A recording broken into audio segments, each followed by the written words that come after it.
हर हर महादेव। मैं अंकिता आचार्य जी महाराज।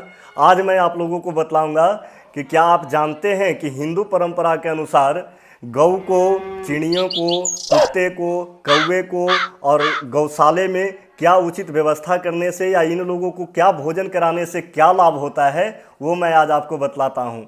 देखिए, आप अगर कुत्ते को भोजन करवाते हैं यानी रोटी खिलाते हैं या चावल वगैरह जो भी होता है, ऐसे तो कहा जाता है कि हिंदू परंपरा में जो आपके घर में रोटी बनती है वो अंतिम रोटी जो है कि कुत्ते के नाम पर निकाल देना चाहिए। इससे तो आपका राहु ग्रह बैलेंस होंगे ही होंगे, साथ ही साथ आपको कभी भी भविष्य में दुर्घटना नहीं हो सकती है। यानी आपको कभी भी जो बाइक वगैरह हो गया, कार से एक्सीडेंट, चोट चपेट लग जाता है तो ये सब चोट चपेट दुर्घटनाओं से सदैव आपको रक्षा प्राप्त होगा।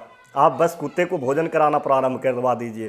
इसी प्रकार आप अगर मछलियों को दाना देना प्रारंभ कर देते हैं, उन लोगों को दाना पानी अगर देते हैं तो आपके घर में कभी भी कलह क्लेश नहीं हो सकता है। यानी अगर लड़ाई झगड़े से आपका घर ग्रसित है, बहुत ज़्यादा घर में कलह क्लेश मचा हुआ रहता है, परेशान रहते हैं, तो आप मछलियों को जाकर दाना देना प्रारंभ कर दीजिए और फिर देखिए कि वो दुख आपका कैसे समाप्त हो जाता है। इसी प्रकार अगर आप चिड़ियों को अगर आप दाना देते हैं तो आपका मन हमेशा शांत रहेगा, यानी आप खुशहाल जीवन व्यतीत करेंगे और मन आपका बिल्कुल शांत रहेगा और सुखी संपन्न, यानी आपके घर में लक्ष्मी की भी कभी कमी नहीं हो सकती है। इसी प्रकार अगर आप गौ को रोटी देना प्रारंभ कर देते हैं और अगर गुरु आपका कमज़ोर है तो आप गुरुवार के दिन एक रोटी में थोड़ा सा गुड़ जो होता है, मीठा जिसको बोलते हैं, वो रख कर अगर आप गौ माता को खिलाते हैं तो इससे आपका गुरु ग्रह भी मजबूत हो जाएगा और साथ ही साथ आपके घर में लक्ष्मी की कभी कमी नहीं होगी। आपका घर जो है कि हमेशा खुशहाल रहेगा।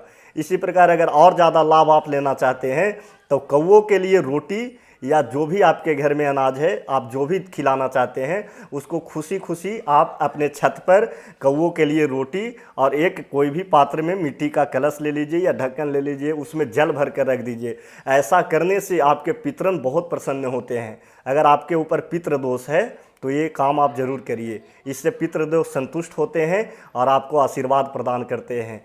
इसी प्रकार अगर और आप लाभ लेना चाहते हैं, बहुत ज़्यादा पुण्य की प्राप्ति करना चाहते हैं, तो किसी भी गौशाले में जाकर जल का उचित व्यवस्था कर दीजिए।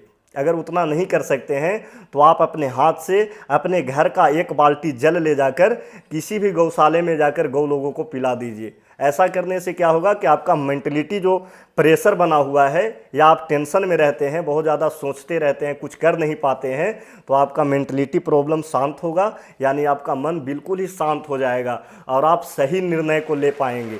आप जो भी बनना चाहते हैं वो बनने लगिएगा, क्योंकि जब मन आदमी का शांत होता है तो व्यक्ति जो चाहता है वो प्राप्त कर लेता है। तो ऐसे ही नए नए जानकारी के लिए इस चैनल को सब्सक्राइब कर लीजिए और सभी के पास शेयर करके कमेंट में हर हर महादेव या जय गौ माता जरूर लिखिए। धन्यवाद।